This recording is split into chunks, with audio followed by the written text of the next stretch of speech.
Tudo bom? Tudo em ordem. Tudo bem, Cheguei. graças a Deus. Tá ouvindo aí bem, né? Muito Vim de, bem. vim de fone hoje porque às vezes dá problema. Fone é melhor mesmo. E aí? E aí, tudo tranquilo, graças Só a uma hora, né? Deus. Só uma hora. A parte 2 a gente marca. Vamos resumir, então. Vamos lá. Começa aí se apresentando, para Então, quem não vamos te lá. Boa conhece. noite, pessoal. Sou George. Sou casado com Rebeca. Vai fazer 8 anos que sou casado com ela. Nós temos 4 filhos, por enquanto. E o mais velho é Daniel, de 6 anos. Tem Maria, de 4 anos. Pedro, de 2 anos. E Gabi, de 4 meses. Nossa mascote. E a gente está nessa empreitada aí com os filhos. Fazemos educação domiciliar, algo que algumas pessoas estão atentando mais para a educação domiciliar com, com o governo novo de Bolsonaro agora, né, que ele tem falado mais, mas que já acontece no Brasil há um bom tempo. E nós fazemos educação domiciliar. Eu sou membro da IPBE, né, nossa família, Igreja Presbiteriana de Bairros Estados, e também trabalho com uma organização que tem o objetivo de passar a cosmovisão cristã, né? Então a gente trabalha com ensinamentos de cosmovisão cristã para todas as áreas, né? A questão do evangelho alcançando todas as áreas da vida. Então a gente está envolvido com isso, né? Foi por causa disso que eu comecei, né, a ensinar virtualmente também, né? Recentemente iniciei um canal no YouTube. Quem tiver interesse pode entrar na minha página, tem um link lá para acessar. E é isso, né? Ele está aí, servindo, caminhando, e agora em casa, né? Servindo, caminhando em casa, né? Em casa agora. Ó, graças a Deus. Que bom. Que bom que o Senhor nos dá essas oportunidades também, né? Pra gente. Pois é. São preciosas pra gente crescer, né? A gente não fica Tentando parado, não. ver, não pode ficar parado. Tentando ver a coisa boa nisso tudo, né? Uma É situação difícil verdade. para todo mundo, mas vamos ver o lado bom. Deus está no controle. Não, não foi pego de surpresa. É, Eu gosto de colocar isso na minha mente. Não foi pego de surpresa. Vamos nós lá, a fomos, gente vai mas é bom. falar. Isso. A gente vai falar um pouco sobre a visão bíblica, né? O que a Bíblia nos fala sobre as crianças, né? Eu sei que o mundo tem uma visão das crianças, mas essa não é a que interessa. Interessa o que a Bíblia nos diz sobre as crianças, porque isso com certeza vai nos ajudar muito na educação, na criação e entender, né? Também a criança. Tu tá com as perguntas aí também já, não tá? Tenho. Então, então seria. Fala um pouco sobre isso, sobre A esse visão, tema, a isso. visão bíblica, né, da A gente criança. O que vive, a gente seria vive, isso? a gente vive numa geração e num momento histórico que é engraçado quando a gente fala sobre filhos, né? Eu tenho, quando eu vou me apresentar, eu falo intencionalmente, eu falo que por enquanto eu tenho 4 filhos. Aí o povo, E que o meu mais velho tem 6 anos e tal. Porque a visão que se tem de criança hoje é uma visão que ela não está seguindo o padrão que foi originado por Deus, né? Então, as pessoas verem filhos como trabalho, como gasto, como dor, como perda de sonho, perda de tempo, eu vou deixar de produzir, né? E as mulheres, com o avanço do feminismo, as mulheres têm que se provar muito no mercado de trabalho. Então, ser mãe é reduzir o que é a mulher hoje, né? Ser mãe em casa, ela é menos por isso, né? Então, a gente vive numa sociedade onde as mulheres têm sofrido ataques também à maternidade. Não é só a visão sobre filhos, mas isso tem um ataque à visão sobre mulher também. Então, esse é um perigo muito grande que a gente encontra na geração de hoje, no momento de hoje, sobre o que a mulher é e o que os filhos significam, né? Então, como resultado da queda, a gente viu que ter filhos é algo mais trabalhoso. A Bíblia diz que na queda o filho perdão, a mulher vai ter dores de parto para dar à luz, né? Talvez ela não teria tanta dor, tanto sofrimento para dar à luz. E o homem vai ter que ir do suor do seu rosto, né? Então o trabalho é algo agora penoso. Não é que o trabalho é algo ruim, porque o trabalho foi instituído por Deus antes da queda, mas agora é penoso. Então, para a mulher, arduamente, né? para a mulher, ela vai sentir dor ao ter o filho. Então, a mulher na gestação vai ter Entendo. dificuldades. E o homem, ele vai sofrer para trabalhar para cuidar do filho. Então, é por isso que Salmo 127, que é o texto clássico dos filhos, que são herança do Senhor, né? Feliz o que enche dele, como flecha na mão do valente, feliz o homem que enche dele a sua aljava. Ele não começa o texto falando que os filhos são herança do Senhor. Ele começa o texto falando que se não for o Senhor que cuidar da casa, em vão você trabalha, madrugada, em vão. Dizendo para o homem, assim, para a família, né? Se não for o Senhor que cuide da sua casa, não adianta.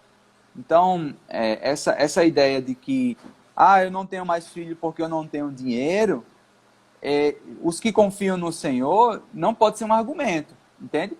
Então, eu não estou falando de ser irresponsável, eu não estou falando de não trabalhar de jeito nenhum, tá, gente? Então, não distorçam o que eu estou falando. Mas a pergunta é: onde está a nossa confiança?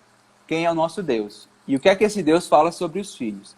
Né? Então, uma realidade sobre as crianças, uma realidade bíblica, é que as crianças elas nascem no pecado por causa de Adão e Eva. Né? Então, a gente tende, o que eu iniciei falando sobre a visão cristã, na verdade eu falei sobre a visão secular sobre a criança, o que essa geração de hoje tem, né? Uma visão secular sobre as crianças. E essa realidade é aplicada não só fora da igreja, o que é muito ruim. Também dentro da igreja as pessoas têm visões similares, né? Filho é bom, não sei o quê, mas Deus me livre, né? Já vi gente falar nisso. É uma benção, coisa linda e tal, uma mas Deus bênção, me mas livre. Deus me livre. Tenha você, né? E aí tem aquelas fotos no YouTube, né? De umas famílias com 8 filhos, 10 filhos, aí os amigos marcando: olha aí, Deus te dê isso aí. Aí outro: Deus me livre e tal, vai pra lá. Mas essa é a Tá visão que se tem. repreendido. Tá repreendido e tal. Porque essa é a visão que se tem mesmo, né? Então, às vezes a igreja ela tem uma visão sobre criança baseada na ótica do pecado. Então a gente tem que meio que clarear isso, né? Dentro do pecado é dor mesmo, dentro do pecado é insegurança mesmo, tá? É difícil ter filhos mesmo. Então, essa é uma visão que acontece. Mas sobre a criança em si, uma realidade é que a criança ela nasce no pecado. A Bíblia fala em Salmo 51:5, diz assim: eis que em iniquidade fui formado e em pecado me concebeu a minha mãe.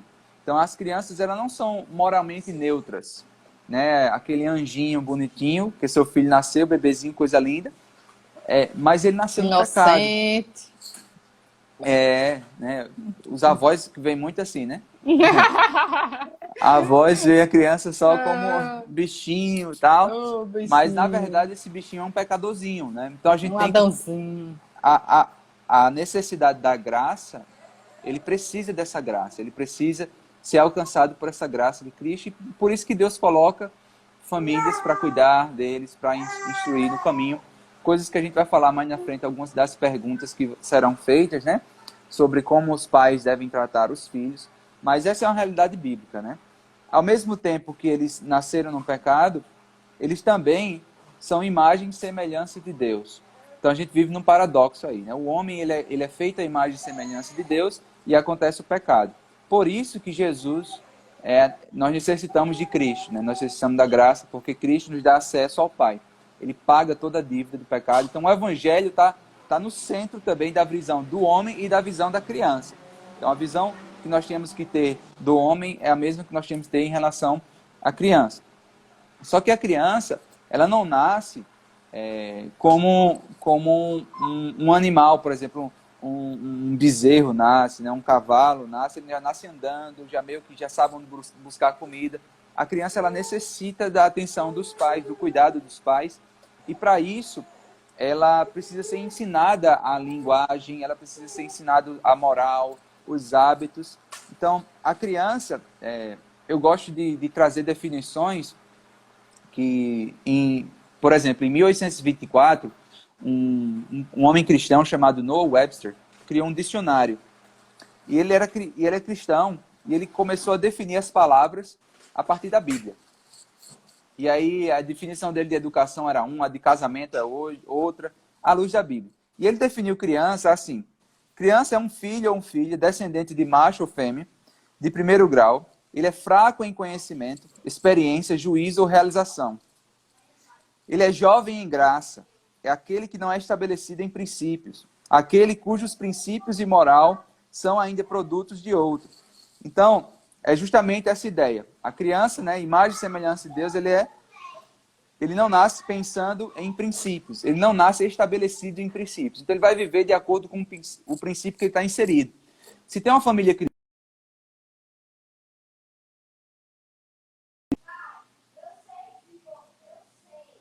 Tô. Voltou? Deu uma parada aqui. Mas aqui tá normal. Se tem uma criança, se está inserido nessa família, ele está aprendendo esses princípios. Se ele não está, ele está aprendendo outros princípios também. Outra rotina e outros hábitos, que mesmo não ter hábito, já é um hábito, né? Então, elas são fracas em juízos. Crianças não têm a condição psicológica para decidir as coisas ainda na sua idade. Por isso que existem leis que protegem contra a questão psicológica da criança. Então, por exemplo, músicas que são eróticas, por exemplo. Existem leis que protegem as crianças disso por causa dessa fragilidade psicológica dela. As questões ideológicas que a gente vê mais fortes, né, na mídia, de governo, falando das ideologias de gênero sendo empurradas goela abaixo nas crianças. Então, essas questões que nós temos que defender a criança disso porque ela é fraca em juízo. Então, uma criança, ela não deve, por exemplo, determinar uma criança de 5 anos, dizer em que escola ela deve estudar. Porque ela é fraca em juízo, né? A gente já vê casos de diretores, né? Tem uma diretora amiga nossa, Daniela, e ela fala que estava lá explicando para a mãe sobre a escola dela, e passou 1 hora mostrando a escola, tudo, e ela com a criança do lado, e mostrou, explicou a metodologia e tudo. Terminou, a mãe virou para a criança e fez: ô mamãe, você quer estudar aqui? Acabou. Pra que eu vou visitar, né? Ela falou: meu Deus, eu perdi meu tempo.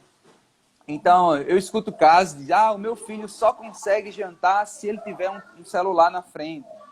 Peraí, só consegue jantar se tiver um celular na frente? Quem foi que deu o celular na frente dele, né? Então, tem várias coisas, né? Uma coisa que a gente aprende também, né? A questão do exemplo. A gente precisa ser exemplo, né? A gente quer que ele coma salada, a gente não come. Aí é complicado, né? Mas meus filhos podem escolher, né? Guilty. A gente pode escolher. Por exemplo, tem salada lá. Então, na salada tem alface. Fala, Deus. Fala, Deus. Só Deus. Na salada tem alface, pimentão e tomate. Então, eu chego para Daniel: meu filho, você tem a opção de escolher aqui. Ó. Você pode escolher tomate e alface ou alface e pimentão. Você quer o quê? Estou dando escolha para ele. Mas ele não tem a escolha de comer. Porque não é uma criança. Ele precisa ser orientado, ele precisa ser guiado. Então, um momento de culto no lar é um momento de culto no lar. Então, a gente tem que entender também, existe a criança que está... Casos específicos, né? A criança está doente, a criança está passando por uma dificuldade, uma fraqueza dela. Então, existem casos diferenciados, mas assim, os pais devem guiar os filhos. Então, essa geração hoje da disciplina positiva, da ideia de que, né, a gente não deve guiar os filhos, né? Que a disciplina bíblica é algo que vai matar o menino. A gente tem que realmente voltar às escrituras. Respeitar, né? No sentido da escolha. Como que uma criança de 6 anos, 5 anos pudesse ter essas escolhas morais, essas escolhas para a vida dele. Então, eu acho que é muito difícil isso. Então, a gente tem o nosso exemplo com os nossos filhos, né? Nossos filhos estão na primeira infância ainda, 6 anos o mais velho. E a gente vê que quando ele é guiado, ele se sente seguro. Ele sente que está num ambiente, né, seguro. Ele sabe que depois de jantar, ele já tomou banho. A hora dele agora é de sentar na cama com um livro, que ele vai dormir em poucos minutos. Então, isso traz segurança. Meu filho, você quer dormir agora ou quer botar seu pijama ou não? Tudo bem, posso ficar até meia-noite acordado. A criança vai se sentir totalmente prejudicada por causa disso, né? Perdida. Então, é o que muitos pais fazem hoje. Pais, né, progressistas aí, que fazem: meu filho, você quer ser menino ou menina? Está acabando com a criança, né? Então, nós cremos que a visão cristã de criança é que ela é imagem e semelhança de Deus. Ela foi feita como um ser moral, que não é neutro, mas, ao mesmo tempo, ela nasceu já no pecado. Então, ela precisa ser levada para o Evangelho, levada para a cruz de Cristo. E isso, Deus deu a função claramente nas Escrituras para os pais. Eu acho que, resumindo, né, existe aí Normalmente, quando eu falo sobre isso, leva aí 1 hora para falar, mas eu estou tentando meio que enxugar, porque a gente tem outras perguntas também. Mas, assim, de uma forma resumida, o principal que a gente deve levar é isso. Elas são imagem e semelhança de Deus, mas são fracas em juízo, nasceram no pecado e precisam dessa graça. Que E nós, desde como o pais, início, né? desde o Muitas início. vezes querem adiar isso, né? Justamente por essa ideia da inocência, né? Esse mito aí. É Então, às verdade. vezes, muita gente pergunta assim, chega para mim e pergunta, com que idade eu começo a ensinar o evangelho? Eu já devia ter começado, né? É, Já exato. devia. Na barriga mesmo, né? Já vai Você pregando para ele da barriga. já pode. Perca Porque tempo não. é o que a gente fala, né? Na verdade, a salvação vem do Senhor. Então, Isso. não são os pais que salvam os filhos, não é o modelo de educação, né? Por mais que eu defendo muito a bandeira do homeschooling, da educação domiciliar, eu acredito nas questões metodológicas e tem toda uma razão para isso. Mas eu não posso ter no estilo de educação a questão tipo messiânico, sabe? Ver a educação como algo messiânico. Não é educação que salva, não é governo que salva, não é saúde que salva, é Cristo.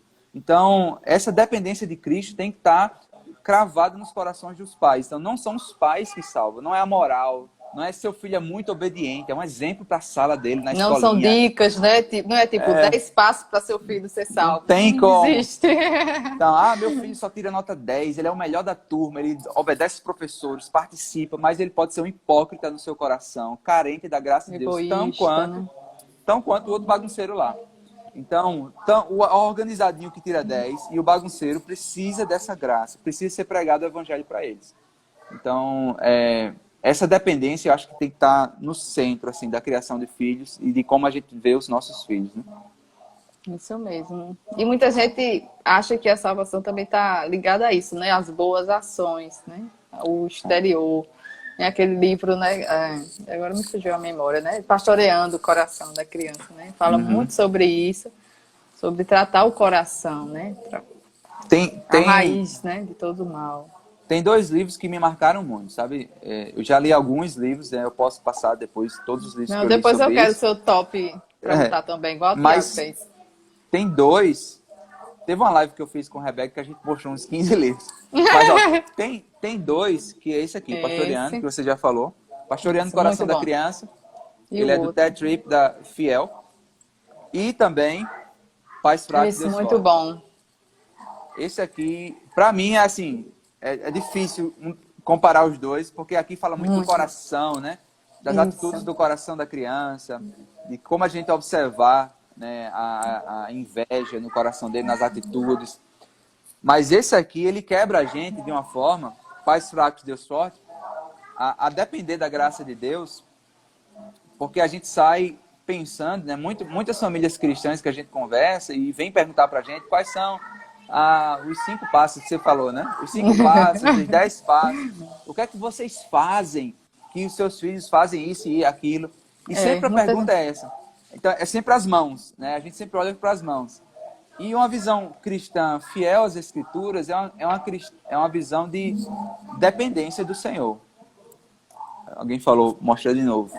Pais Fracos, Deus Fortes. Pais Fracos, Deus Da Fortes. editora Todos os dois Fiel são também. da Fiel. E o outro, Pastoreando. E tem a sequência também, se você quiser, o Instruindo, né? O coração. Instruindo o Coração da Criança fala como inculcar a cosmovisão e tudo mais. Aí, se quiser o combo dos 3, pode fechar aí. Exato. Eu começaria com Pais Fracos, depois ia para Pastoreando.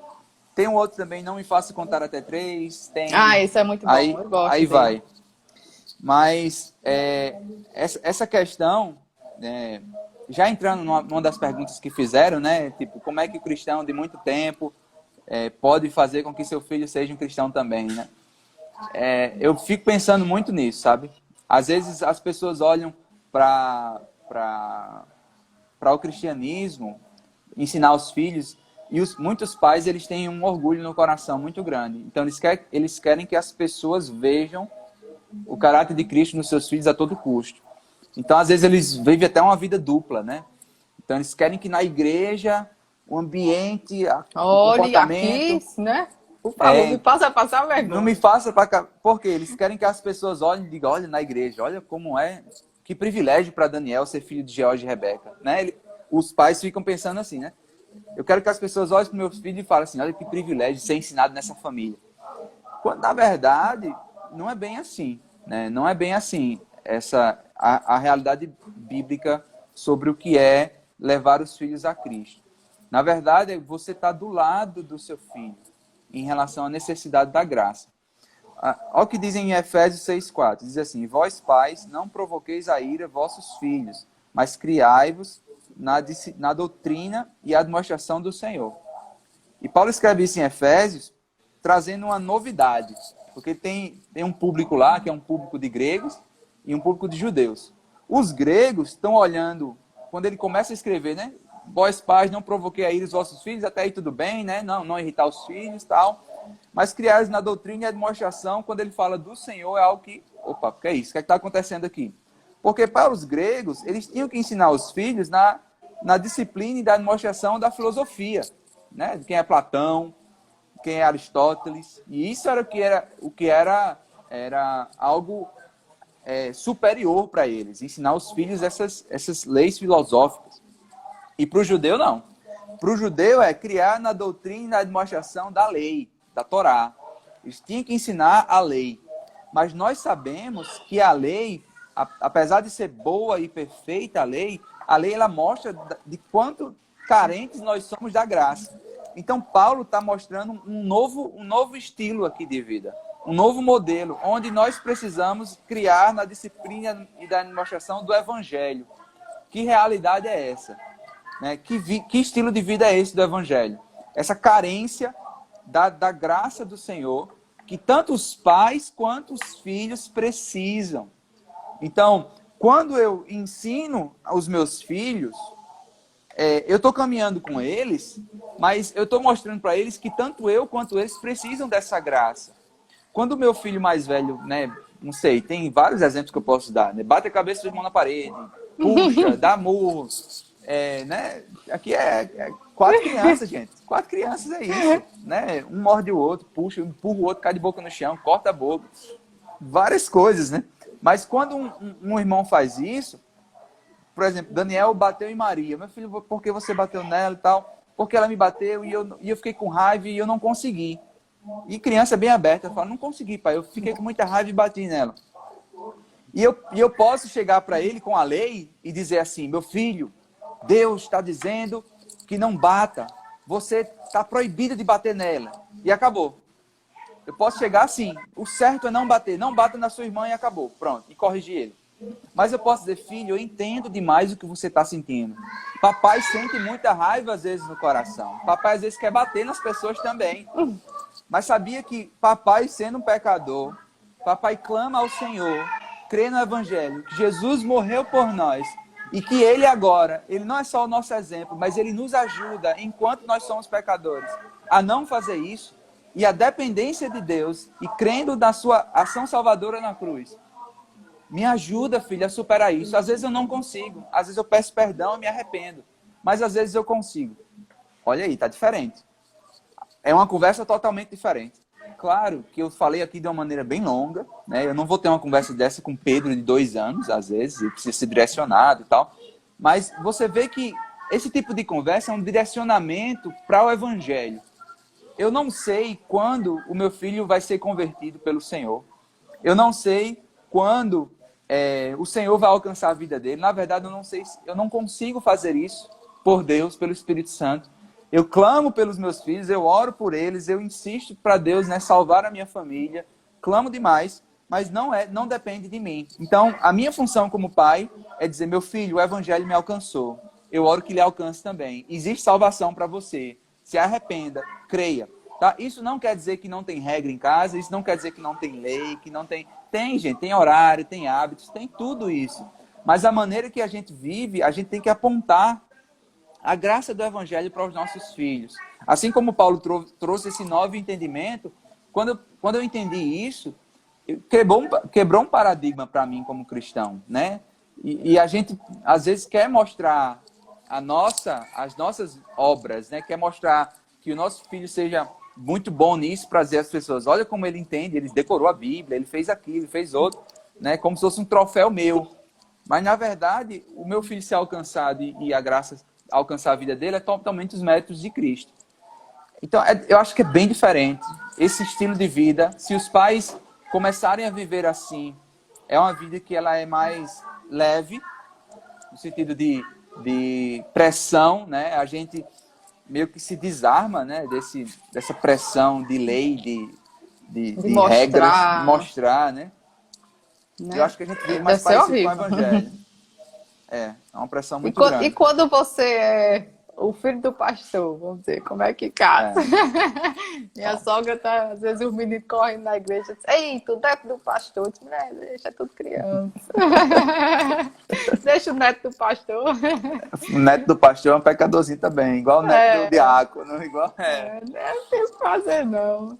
E tu falando isso, Lia gosta de fazer arte. Mas é aquela arte, nem quer ser. Não é arte artística, não. É arte que vocês conhecem. E às vezes digo, tem certas coisas, mulher, por que você não fez isso?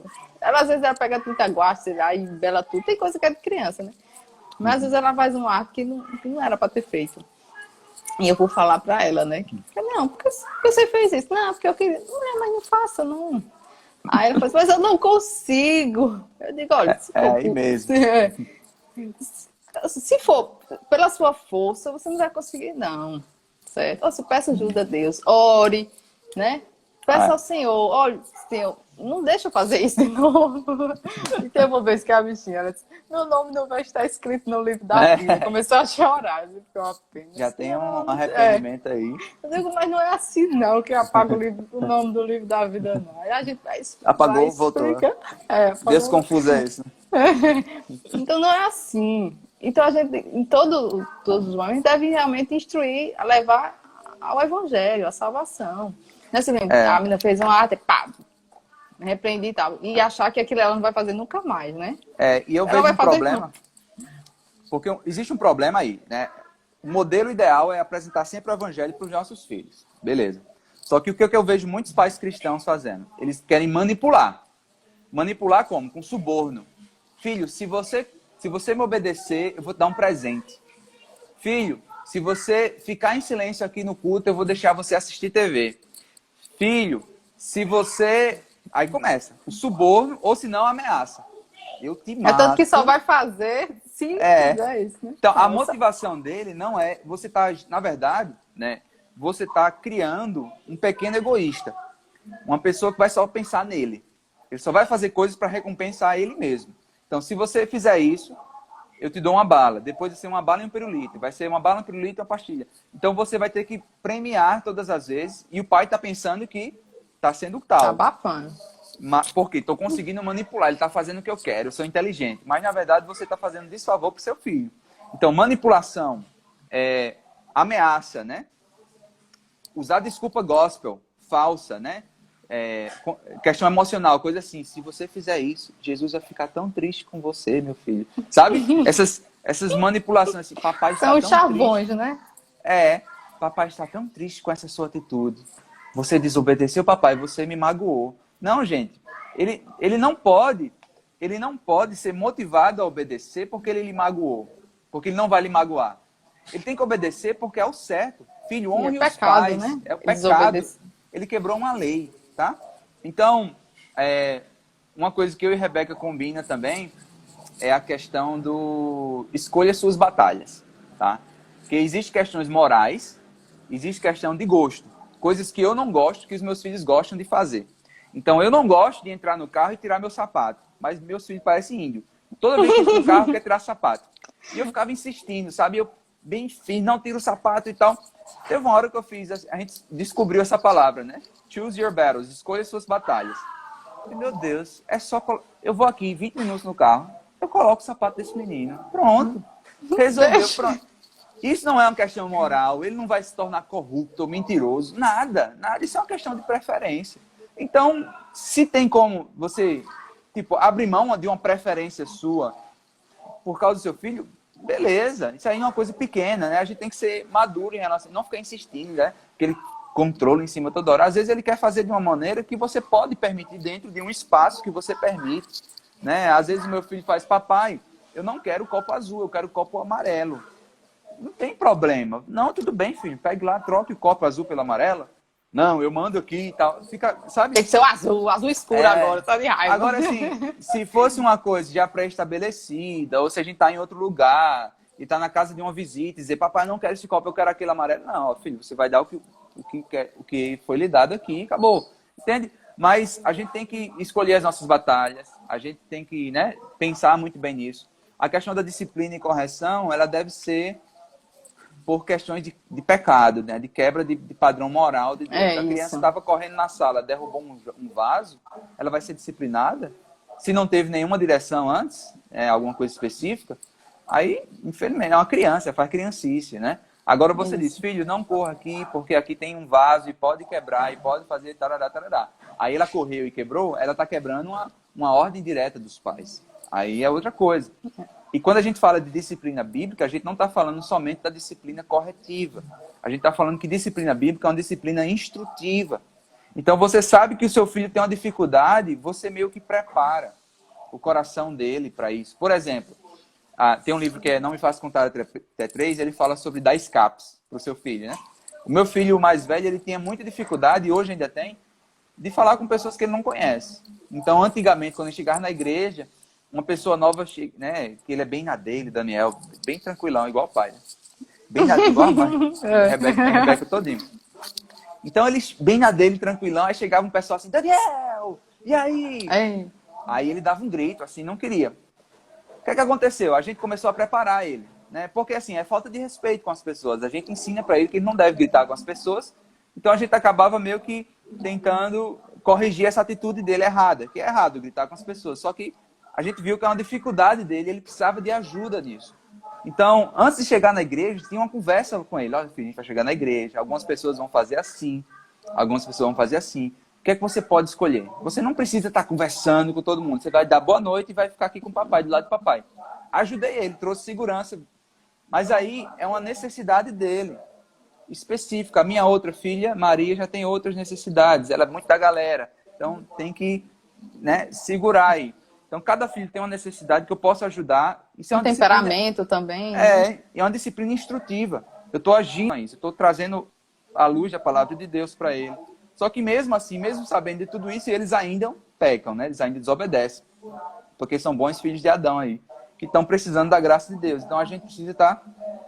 O disciplinar e o corrigir o filho, né? Eu nem levei, né? Foi nessa direção a questão da disciplina, mas assim... O disciplinar e o corrigir o filho não é opção dos pais, tá, gente? É uma questão de realmente obediência. Não é porque você gosta de disciplinar o filho, é você estar fazendo em obediência ao Senhor. Então, não é meio que opcional. Creio muito nisso. Mas essa questão dos filhos é importante. Nós não salvamos os filhos, eles nasceram num pecado. Nós precisamos usar o evangelho como medida, né? Tirar esse jargão gospel aí de que Jesus vai ficar triste, que eu vou ficar triste, ou suborno, ou manipulação, ameaça. O filho só vai contar até 3, né? Eu vou contar até 3. Não, seu filho tem que obedecer quando você falar na primeira vez. Então, quando você fala na primeira vez, deve ser uma palavra, a sua palavra deve ser importante em relação a isso. Então, como é que você faz isso, George? É impossível, meu filho, é impossível fazer isso. Treinamento. Você treina o seu filho. Na sua casa. Você tem o seu tempo todo com ele. Então, na sua casa você treina, você volta, você ensina, você fala com mansidão. Você não deve gritar com o filho. Filho, vem cá. Aí ele tá lá brincando no Lego dele. Filho, por favor, vem aqui. Filho, vem cá. Aí quando você fala, filho, o que é que você está ensinando para o seu filho? Quando você chamar a primeira vez, não é importante. Ele tem mais tempo. É isso que você está ensinando. É esse hábito que você está passando. Ele deve ir quando você estourar. Então você vai ficar sempre nervoso, irritado, e ele nunca vai escutar a sua voz. A sua voz nunca é importante. Então o que é que a gente está treinando aqui? É difícil? É um treinamento constante. Então o que é que a gente está treinando? Filho, por favor, vem aqui agora. Ele tem que parar o que está fazendo e vir. Nossa, é muito difícil. É repetir, é repetir, é repetir. É quando você pensa que tá beleza, aí o outro já perdeu isso, aí volta. Então, bem-vindo à paternidade e maternidade. E a gente fala aqui, não é porque a gente... eu falo por mim. Não é porque eu já fiz isso, tá 100%, não. Eu estou sofrendo tudo isso. Estamos em treinamento. Estamos em treinamento constante. Então, tem algumas coisas que ele já entende? Tem. Mas tem muitas outras que nós precisamos passar graça para ele. Sabe, quando o filho está na mesa, os meus filhos estão na mesa brincando na comida, não estão comendo nada, estão lá brincando. E a gente faz, ei, ó, vamos parar de brincar, vamos comer, é a hora da refeição e tal. E eles continuam, né? Aquela tirando onda e não sei o quê, e ri de uma frase do outro, e começa a ficar insuportável. Parece a minha mesa também. Não é só eu não, né? Não é só eu. Mas aí começa a ficar um negócio assim, né? Aí você se estoura. Você fica, por favor, e tal, fique em silêncio e tal. O que é que está acontecendo aí? Você não está ensinando para o seu filho a comer sem brincar. Você está ensinando para o seu filho a não ter um autodomínio, autogoverno. Então você ensina mais sobre isso do que pelo que você está falando. É mais pelo exemplo. Você está ensinando a ele como agir em momento de pressão do que o fato em si da comida. A comida ou brincar na mesa é o menos importante. O que você está ensinando para ele, na verdade, é como é que eu devo agir em momentos de pressão. Eu devo o quê? Explodir e gritar. E não cuidar com o autogoverno. Então, é meio que uma autorização através do seu exemplo, né? Então, bem-vindo à vida real e bem-vindo à paternidade, onde nós, muitas vezes os filhos revelam o que está no nosso coração. É isso que o pastoriano fala. É o que o nosso coração está sendo revelado. Então, o nosso coração está sendo... Os nossos filhos, eles também colocam uma luzinha lá. Então, a culpa não é deles, não. É o nosso coração que é pecador mesmo, que precisa dessa graça de Deus. E como Deus me trata através dos meus filhos. Como Deus trata a Rebeca. E a gente um com o outro. E, meu Deus, a gente tem aprendido muito. Tem aprendido muito mesmo. Mas essa percepção de que o nosso coração precisa ser tratado, às vezes a gente tem a ideia de que nós somos perfeitos moralmente e que essas crianças rebeldes precisam entender que a minha maneira de ver é a certa. Que quando não é assim, quando na verdade eu preciso tanto dessa graça quanto os meus filhos. Quanto ele. Que eles estão crescendo como os filhos e nós como pais também, né? Tem uma coisa que no livro Pais Fracos Deus Forte fala, ela diz assim, desista da sua bondade. Desista de achar que você é o bom demais. Ela até conta uma história de o filho dela vai receber uma premiação no beisebol, no campeonato lá, como melhor jogador, de mais fair play, não sei o quê. Aí eles estão saindo pro estacionamento, aí o menino diz, mãe, eles estão pensando aí que você é uma boa mãe, hein? Porque seu filho aqui ganhou essa premiação. Aí a mãe fez, é verdade, eles estão pensando que eu sou uma boa mãe e eles estão enganados. Mas eles estão pensando que você é um bom filho. E eles estão enganados também. Nós dois, meu filho, nós dois precisamos dessa graça. Então, nós dois nós necessitamos dessa graça. Então, isso é um impacto muito forte. Gente, primeira coisa sobre criação de filhos. Clame a Deus por graça na sua vida. Quer aprender a ser um bom pai? Dependa da graça de Deus. Para de querer ficar montando obras com as mãos. Ficar montando um pequeno fariseu, sabe? A gente tem que ser real. Tem que ser real no que é cristianismo. Dessa necessidade da graça do evangelho. Sabe? Não é que a gente não vai buscar, né, regrar os nossos filhos, ensinar no caminho, ter disciplina, ter ordem, ter hábitos saudáveis, ensinar a palavra de Deus. Mas a gente tem que ensinar num parâmetro onde a minha função de autoridade não quer dizer que eu sou perfeito. Quer dizer que eu preciso da graça de Deus. Mas eu corrigi o meu filho, eu cuido dele, eu instruo ele, porque não é porque eu sou o cara. Eu estou obedecendo. A minha função é de obediência. Quem manda na minha casa é o Senhor, não sou eu. Eu sou o líder da minha casa. Eu sou o homem da minha casa. Deus me estabeleceu como líder da minha casa. Mas essa liderança é uma liderança baseada na palavra de Deus. Não é uma liderança baseada no pensamento secular, que a autoridade é autoritarismo.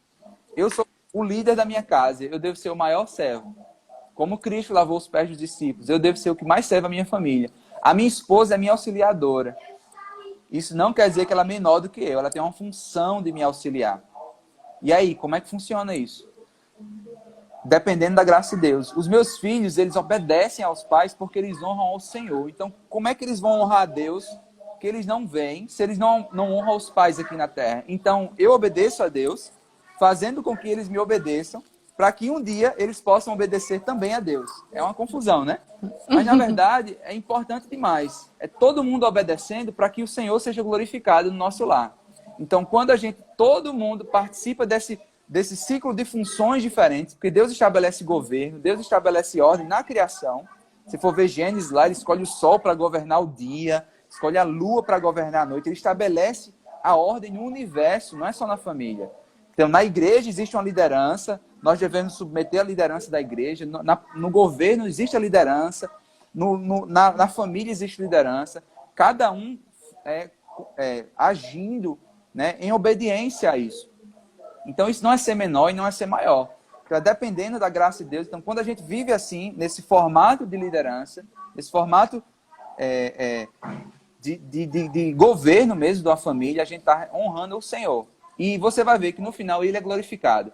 Porque esses filhos vão crescer entendendo que o meu pai é uma pessoa de carne e osso. Ele não vai pensando que o meu pai é um super-herói lá, que tá o cara que nunca erra.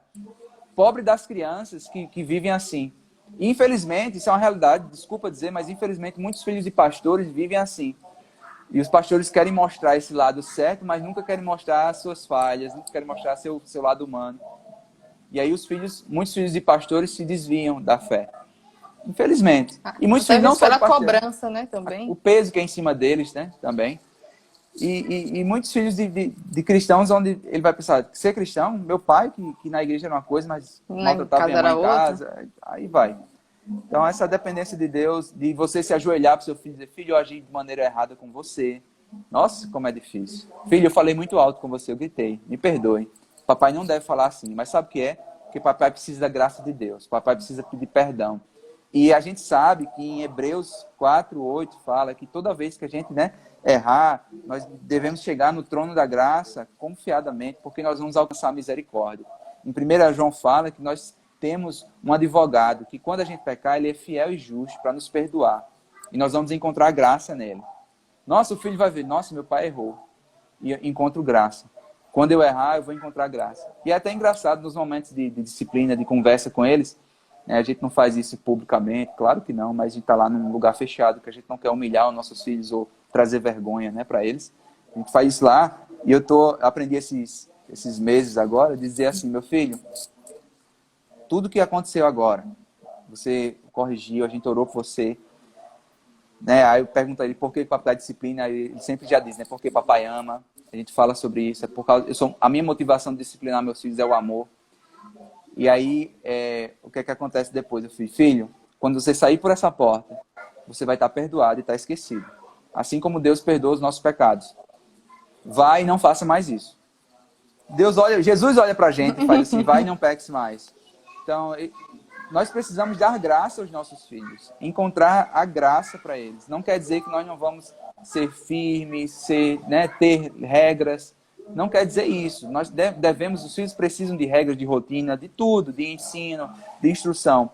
Mas nos momentos do pecado dele, a graça é que vai apontar para o evangelho. Então, essa graça deve ser a motivação, né? Porque a gente faz o que faz. Então, o coração da gente é diferente. Então, tem momentos que eu não consigo dar graça para os meus filhos, porque eu estou tão irritado, eu estou tão nervoso. Então, nesse momento que eu não consigo dar graça, graças a Deus nós temos o quê? Um cônjuge. E eu chego, Rebeca, eu não consigo agora, me ajude. Eu preciso orar, eu preciso de alguma coisa. E Rebeca vai. Ou o contrário, não dá mais para mim e eu assumo. Isso é ser consciente também, né? Porque às vezes você vai conversar com o filho de uma maneira que você está distratando ele, está desonrando o nome do Senhor. E pedir perdão também quebra o nosso orgulho, a gente precisa pedir perdão. E aí vai. Tá? Isso são coisas que são bonitas de ouvir, não são fáceis de viver, mas nós somos chamados para isso. Como pais, fomos chamados para viver nesse ambiente do evangelho no nosso lar. Esse é o princípio principal na criação de filhos, né? Na visão de como nós devemos ver a criança. Eu estou muito curioso para ler o que o pessoal está escrevendo, mas eu fico falando... Não, muita gente está concordando, né, com isso. No do copo, quando os dois querem o mesmo copo, né? Aí vem gente e fala assim, mas quem pegou primeiro? Quem pegou primeiro não resolve, tá, gente? Tá, só deixando claro, de quem é o copo? Tem gente que faz, de quem é o brinquedo? Aí fala, é dele, então deve ser dele. Mas o problema aí, no brinquedo ou no copo, não é o problema do copo, não é o problema do brinquedo. O problema é o egoísmo que está no coração dele. O problema é a dificuldade de compartilhar, é a dificuldade de ver o outro mais importante como que você, de servir o outro. Então, a criança aí não está relatando um problema do copo ou do brinquedo, ele está relatando um problema do coração. É por isso que é importante ler esse livro do Pastoreando o Coração da Criança, que você começa a perceber que a atitude não é do brinquedo, não é do copo, é realmente do coração dela. É o que, tipo assim, o que é que está no coração? É inveja? É egoísmo? E como é que nós podemos mostrar o evangelho para que nós não criemos pequenos fariseus e criemos pessoas que apontam para o evangelho sabendo, meu filho, isso que está no seu coração é isso. E como você fazer as perguntas que você possa sondar o coração da criança também, o livro fala um pouquinho sobre isso. Perguntas específicas, o que é que você sentiu, o que é que você está sentindo, e coisas assim. Você vai ver que depois que você conversa com a criança, ela não tem mais esse problema. Né? A minha filha Maria tem um problema que, infelizmente, às vezes em mulheres tem muito, que é o de tentar manipular com os sentimentos. Eu digo que mais mulheres porque, bem, é verdade. mas ela tenta meio que manipular a gente com os sentimentos dela. Ela acha que se chorar e insistir muito, ela vai conseguir. E aí eu tento ser mais firme, apesar do meu coração ficar bem pequenininho, que eu vejo ela bem triste, né? E pai de menina, né? Com meu filho cai no chão, eu digo, levanta aí, cara, é isso aí, vamos embora. Guerreiro, olha lá. Guerreiro. Mas cai de novo. Menina é diferente, mas tudo bem. E aí, o que é que acontece? Ela tá chorando lá, e eu faço, filha, olha pra mim. Ela não olha pra mim, porque ela já sabe o que eu vou falar. Ela faz, filha, olha pra mim. Aí ela olha pra mim, cheia de lágrimas. Aí eu fiz, filha, você acha que chorando vai resolver com o papai? Ela faz, não vai. Eu disse, então pronto, você tem que fazer alguma coisa, sei lá, tome o seu suco, que ela não quer tomar, alguma coisa assim. Aí ela vai lá e toma, para e toma. Porque a gente não é sobre o probleminha do brinquedo, do que quer que seja em si. A gente tem que analisar o que é que está por trás disso. Como é que você vai saber? Primeiro, você sabe que você conhece seu filho. Né? A gente sabe olhando o que é que ele tem. Se está chorando de verdade, se é choro de manipulação, se é choro de briga. A gente já sabe, o tipo do choro a gente já conhece. Né? A mãe e o pai, né? Sabe. Não tem como não saber. Então, o avô e a avó, ou o tio e a tia, não sabem. Então, por isso que os avós têm dificuldade. Né? Que a gente olha e faz, não, esse choro não é esse. Quando o menino chora, a mãe grita, por que ele tá chorando? O bichinho. Não cola não com o pai e com a mãe. Mas, realmente, cadê? E a conversa traz confiança para eles trazerem seus problemas para nós. Justamente, um espaço aberto, né? Que eles não precisam esconder da gente. Contar tudo, né? Às vezes cada um já vai contar, já sabe a consequência, já sabe o que tem que fazer. Já sabe tudinho. O já preço, sabe o passo a passo. Já assina embaixo, toma aí, já. Já tá aqui a sentença já decretada. Eu fiz isso. Mas é muito importante isso, contar. Porque a mentira já é outro pecado, né? Um pecado puxa o outro, né? Esconde, aí vai... Quando os filhos não sentem essa segurança nos pais, ele começa a esconder e começa a ter outros, né? Chamando outros. E as avós, o que fazer? Gente do céu. Tem que orar por essas avós. Também, né? É graça também. Né? Uma dificuldade que eu tenho é que todas as avós, por todos os lados, né? Querem sempre proteger um pecado, né? Motivadas pelo amor, claro. Mas nós, como pais, sabemos que é um pecado da criança. E aí, os avós têm que saber, existem coisas que a gente, né, mais uma vez, voltando àquela frase que a gente disse, né, escolha suas batalhas. Meus filhos, por exemplo, a gente aqui, no nosso estilo, né, cada um tem o seu contexto, né, não é o foco agora falar sobre cada contexto, mas cada um tem o seu estilo de criar seus filhos. Algumas coisas não são pecaminosas, mas são escolhas. Então, a gente acredita que os nossos filhos devem comer doce somente no sábado. É uma escolha nossa, que é melhor para a saúde deles. Beleza. Às vezes, quando tem uma festa na semana, tal, aí come, né? Mas na festa de aniversário, alguma coisa. Mas normalmente é isso. Aí, o que é que acontece? A gente vai para casa da avó na quinta. E a avó tem o quê? Tem um armário de doce. Aí a gente vai ficar brigando muito? Não. Às vezes, se o filho, por exemplo, se o filho foi numa festa num dia anterior, aí na quinta a gente tá lá, ele dá doce novo, a gente, não, olha, ele ontem foi numa festa, tá, vamos segurar. E as avós respeitam, né? É mais, minha sogra me escuta mais e minha mãe escuta mais Rebeca, é sempre assim. Mas a gente tem que ver, escolha suas batalhas. Mas existem questões que nós não podemos abrir mão. E aí tem que estar bem conversado, né? Se os filhos realmente quebraram um princípio, mentira, desrespeito, né? Às vezes o meu filho, quando Daniel, tinha 3 anos, eu acho, ele mandou minha mãe calar a boca. E minha mãe, não, um bichinho, não sei o que. Eu disse, não. Eu vou calar. Tá resolvido. E eu disse pra minha mãe, engraçado, eu disse pra minha mãe, mãe, eu lembro que eu levei uma pizza, né? Uma pizza bem dada, porque eu chamei vovó de você na época. Eu chamei vovó de você, a senhora me deu uma pizza. O menino mandou você calar a boca e você tá fazendo isso. Mas realmente, quando a pessoa vira avó, é outra história, né? O meu sogro, ele é juiz. E eu brinco com ele que ele quando é avô, ele não é juiz, não, ele é advogado. Porque ele quer só... Mas escolha suas batalhas e não negocie os princípios que são, né? TV, por exemplo. A gente evita o máximo. Aqui em casa a gente deu fim à TV há alguns meses. E não estamos sentindo falta. Os nossos filhos assistem, se for assistir um filme uma vez na semana, alguma coisa, assistem no computador. Não tá ninguém morrendo, tá todo mundo bem. Mas na casa da avó tem TV, tem Netflix. A gente escolhe, né, o que eles vão assistir, claro. Mas é a casa da avó, gente. Vó, né? Então dá um desconto. Mas existem coisas que a gente tem que saber realmente o que é mesmo e não abrir mão. Porque às vezes a gente está sofrendo para obedecer a Deus no disciplinar a criança e a gente sofre a pressão dos avós também. Então a gente está sofrendo pressão de todo lado como pais, né?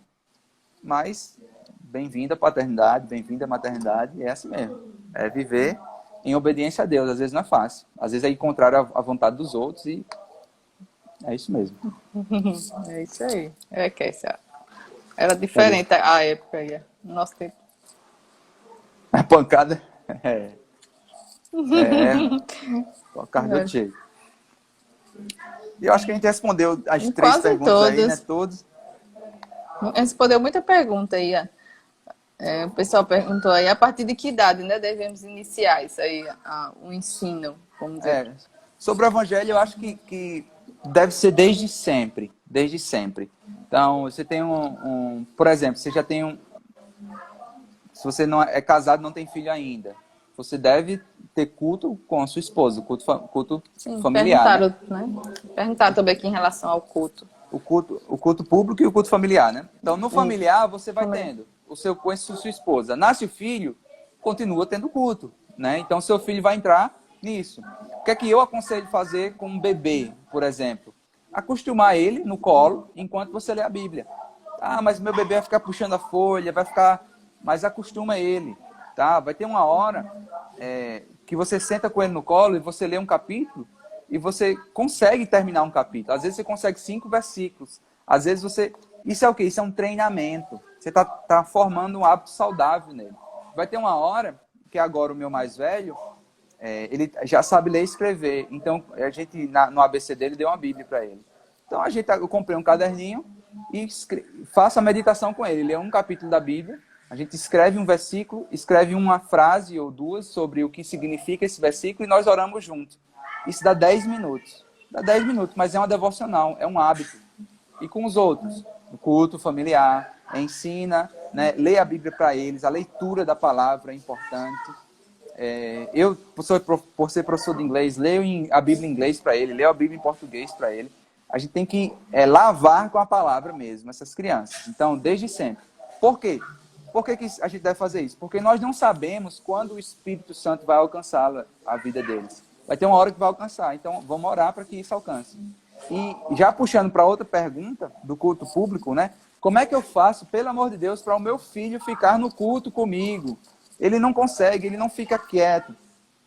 Muitas pessoas, de onde eu escuto isso, essas pessoas não fazem nenhum tipo de treinamento em casa. Tá? Não sei o caso de cada um.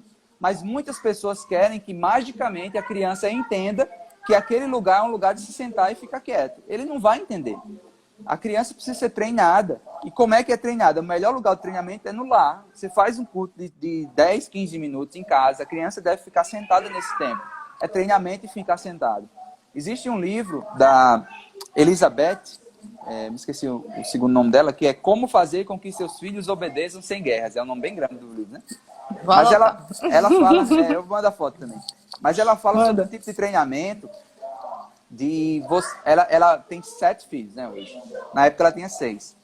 Então, ela escreveu na época dizendo assim, às vezes eu faço treinamento com os meus filhos e eu estou na cozinha lavando prato, ele fica sentado. Eu peço que o meu filho fique sentado comigo. Mas para quê? Para eu conversar com ele, não castigo, não uma punição. Só que nesse tempo ele tem que ficar sentado. Estou treinando meu filho a prestar atenção em algo. Isso é um tipo de treinamento, não é obrigatório você fazer isso. Mas é um tipo de treinamento. Agora é o momento de ficar sentado. Beleza. Os meus filhos aqui em casa, a gente tem um momento antes de dormir. Ele tomou banho, jantou, ele já sabe. Bota o pijama, escova o dente e senta para ler. Então eles ficam 15 a 20 minutos lendo na cama. Eles não podem sair da cama. Estão nesse momento lendo antes de eu chegar. Porque quando eu chegar eu vou ler para eles 20 horas e acabou. Mas é um momento de calma. É um momento de... né? As crianças dão... Porque se ele toma banho e janta e começa a correr em casa, ele não vai demorar para dormir. Então a gente entendeu que é melhor isso. Mas é uma rotina, é um hábito. Então, a gente precisa treinar os nossos filhos, né? Senta, ora, é importante a reverência, ensinar para ele a respeitar. E não pegar o celular e dar galinha pitadinha na hora do culto. Isso é totalmente falta de respeito. Então, como é que a melhor maneira de fazer isso? Começa a treinar. Na hora do louvor, para ficar em pé, vamos ficar todo mundo em pé. Canta a música em pé, mas não toca nem instrumento. Coloca a música no som, canta a música em pé, bate palma em casa. Não tem problema. Qual o problema disso? Faz esse tipo de treinamento. Aí a criança, quando ela chegar no culto, ela vai entender, né? Seja um modelo de piedade. Seja sincero no seu culto em casa, na sua oração, né? Engraçado que esses dias, né? Ano passado, Daniel foi orar e ele ficava repetindo os tipos de oração que a gente faz também, assim, tipo, oh Jesus, que nós... A entoação, né? A entoação, né? Sim, Deus. E eu orando, assim, eu vi Daniel, sim, Deus. E eu percebi que eu faço isso na oração. Mas é engraçado para mim, mas é bom que então, a gente está criando... Eu não estava fazendo isso por falsidade na oração. Mas é algo que a gente vai criando nossos filhos, eles vão vendo o modelo, a maneira que a gente respeita o culto, que a gente honra o Senhor também. Falta 1 minuto para encerrar. Então... Apareceu aí? Não, mas eu falo, gente, eu falo demais. Então, deixar aqui, eu falo 5 horas. Mas eu acho que é isso, né? Desiste da sua bondade como pai, dependa da graça de Deus na sua educação de filhos. Veja seus filhos como que necessitam da graça de Deus e vamos à luta, né? Todos nós precisamos dessa graça. Todos Obrigado nós, aí. sim. Eu que agradeço aí pela oportunidade.